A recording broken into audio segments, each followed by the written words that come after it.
in this realm that we appear to be in. Well, thank you everybody for coming today.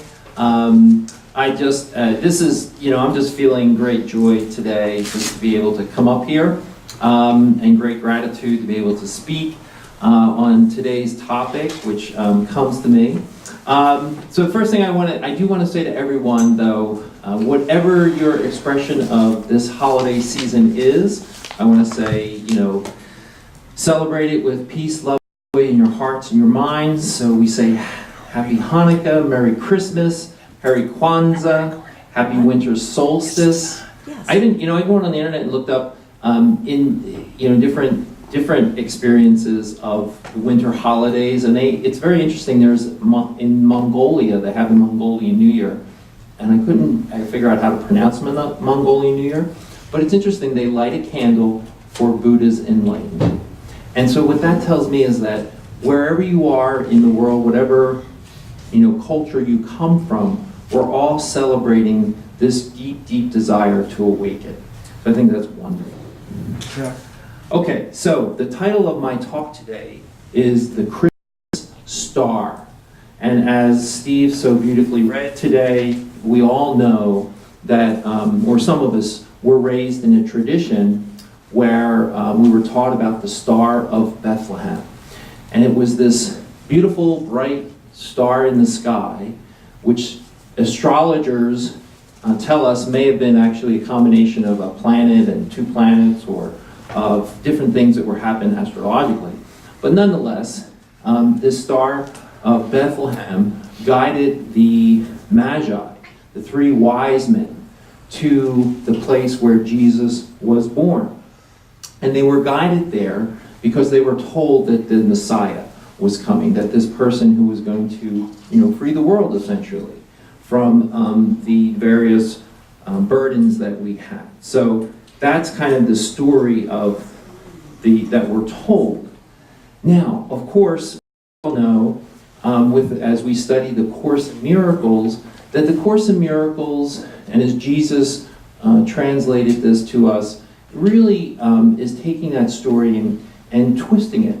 And it's asking us to be able to be bold enough, to be able to really grasp our magnitude of who we truly are, and say, what it's really saying is that there is God within us, that we are the Christ, the extension of God's love, and that everything that Jesus did in his lifetime, we are too possible.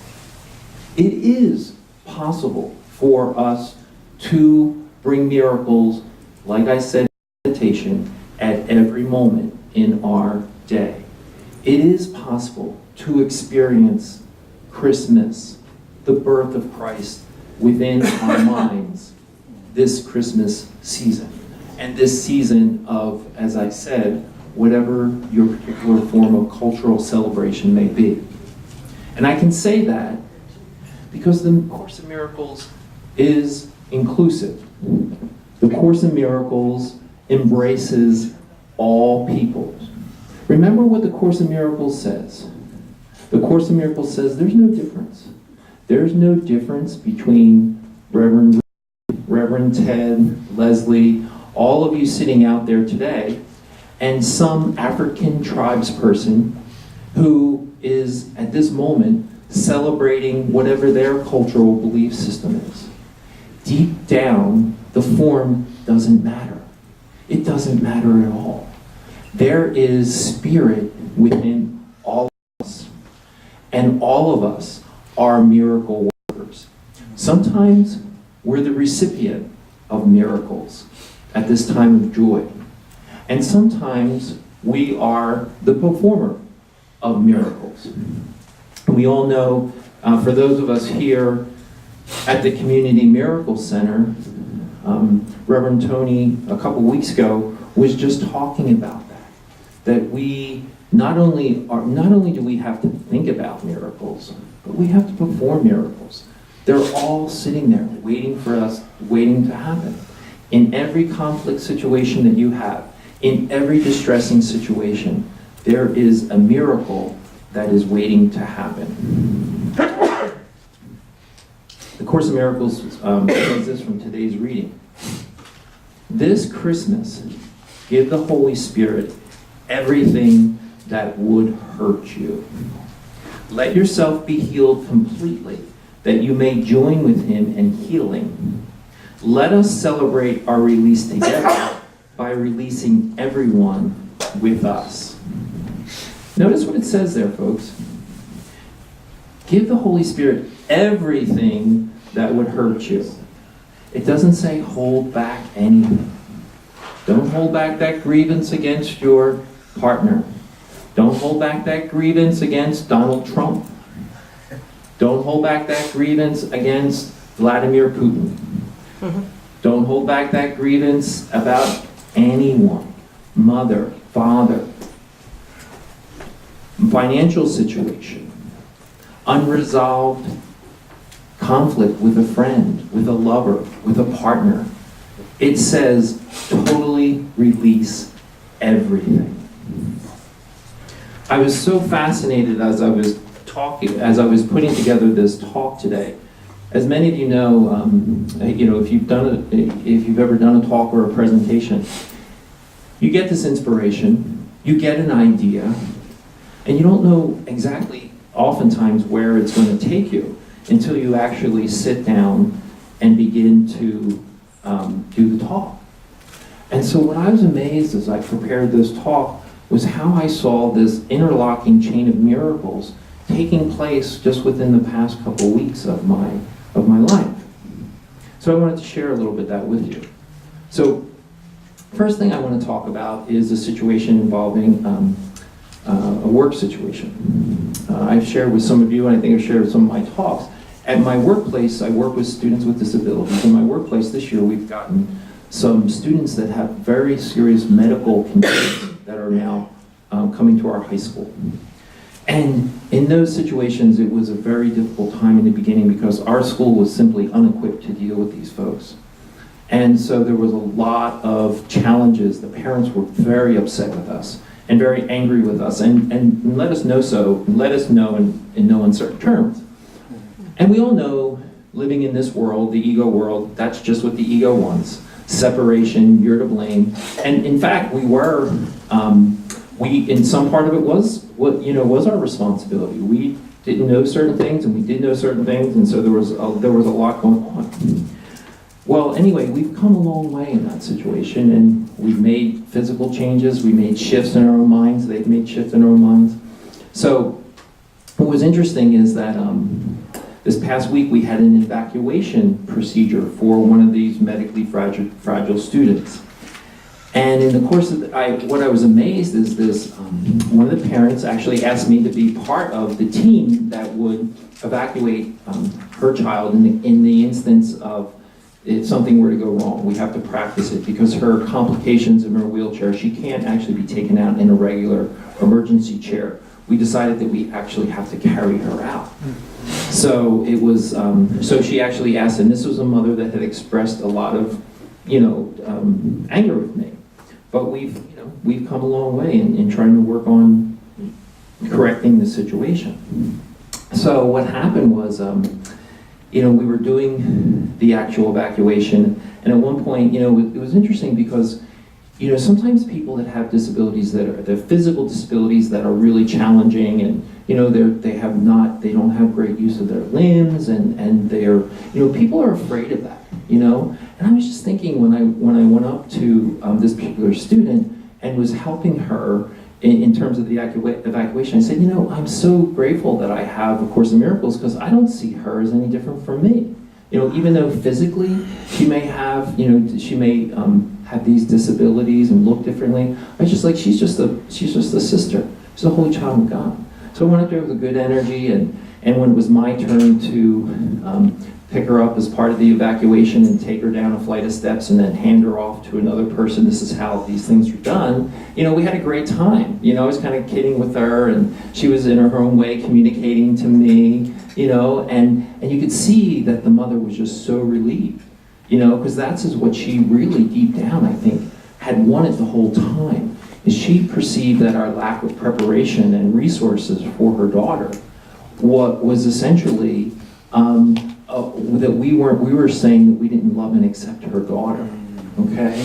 And I don't think that that's how we were perceiving it from the beginning, but now over time I see how that was. And so there was a really good exchange that we all had. Now, talking about interlocking changes or miracles that are related to this, and after this took place, they said, oh, we need the wheelchair, we gotta get the wheelchair down, because when we brought her down, we had to take her out of the wheelchair. So I went up, with another male on the staff, and we picked up the wheelchair to bring it down. Well, in that process of picking up the wheelchair, I re-injured my back. And I did something to it. I don't know exactly what it is that I did to my back, but it was kind of significant. And I was a little annoyed with myself because I thought I had properly, done the proper thing when you bend down and lift up. And then afterwards, the other teachers that were there, they said, well, why didn't you guys just take it to the elevator and bring it down? And we're like, well, I don't know. We just, we did what we thought we were supposed to do. So that's how we did it. But anyway, I was reflecting upon that, and one of the things that comes to me around that is that everything happens for a reason, and in Course in Miracles we know this. And I recall that one time I shared with one of my colleagues when I had another health issue. She said, well, having that health issue can help you empathize with the students that you work with.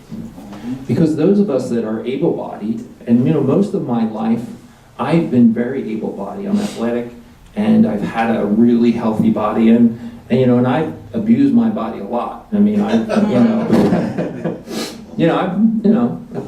a lot of just hard physical activity with my body, and it's always just there for me. So this most recent back challenge has been really interesting. And so Reverend Vincent knows this. On Friday night we had a tournament. We're playing in a Toys for Tot tournament. Our softball team was to help raise money and prepare for another upcoming tournament. And so there were only 10 players, and I'm now the coach of this team, but I had to play. My plan was not to play all that much, but I had to play. And I played with this injury in my back, and I thought I did everything to prepare for it. And you know what? I could barely play. I made the whole game, and I played in the cold weather, but there were times that the ball was hit to me and I couldn't move, and I couldn't respond appropriately, and all these things. And I was thinking that first of all, again, being a miracle student, I kind of laughed at it. Here it is, being put in my face that my body can't perform like it used to perform. And I could have gotten angry, and I could have gotten upset, and in years past I would have. But I just kind of rolled with it. And you know what the other miracle was? No one on my team said a word to me. They didn't criticize me, they didn't get upset at me, they kind of laughed with me, And even at one point in the game, I took myself out of, I was playing third base, which if anybody knows in baseball or softball, it can be you have to react really quickly, of which I was not reacting at all. And so I put myself in right field thinking, that's the least chance that a ball will get hit to me. So don't you know, I'm out in right field, and a ball comes hitting, a screaming line drive is hit out to right field, and I think to myself, I can get that, and the most I could do was just lift my left arm up. And I missed the ball by 20 feet. I started running back to it, and I said to my teammate, I could have got that. And he just started laughing at me. He was like, you weren't even close to that ball. Anyway, so, we have these moments, our bodies, remember what the Course in Miracles says, our bodies are, for the purpose of our, purpose of our body is to communicate. In the past, I wanted my body to be the good athlete, to make those plays, to perform, to, be able to get the accolades and, being, a jock and all that kind of stuff. And, what's really funny is that, all these guys were playing with their, anywhere from 21 to 56, I think, on our team. We're just out there for the joy of the game, And even though even though here I am, 52 years old and not able to perform anything like I used to be able to perform, they didn't care. It was all just part of it. And then the other experience I wanted to share this week was a really healing moment I had with my friend John, who I've known since, I guess I've been 14 years old. He was a high school friend of mine. We played football together in high school. And he's a really, really good guy, but we have totally different, very different lives. He's a practicing Catholic, and he lives in the East Coast and has 4 children. And it just so happened that I was driving home Friday from work, and I called him because we've been trading phone calls. And usually around every Christmas season, I'm home and we get together with another friend of ours, Rich, and we get to meet, and we all look forward to it. We just talk and yuck it up and share old times. It's a really good time. And they're really, really good guys. Both of them have large families and whatnot. But one of the things that happened in John's family is that his younger sister was part of this national incident that took place a few years back. Her family and her husband, who was also a friend of mine, and her 2 children were poisoned in one of the Virgin Islands from a pesticide. And all of them went into seizure, were rushed to the hospital. And his sister's the only one that's is recovered enough to function. And the other ones are still in different levels of disability. And it was a big national case, and they want a settlement, so financially they're now taken care of, and they have 24-hour care. But he was sharing with me, John was sharing with me what his sister's going through, and he said that the thing that he shared with me, that he's providing a lot of love and support, although he doesn't always see that. But what he shared with me was that he has a tremendous amount of guilt. And he said he has this guilt because his children, he has 4 children, and they're all able-bodied. And they're going to college, and they're doing really well in school, and they're participating in sports. And he says, yet here were her 2 boys. Teresa has 2 boys, and they were on that same kind of path, and it was taken away from them. That trajectory of life.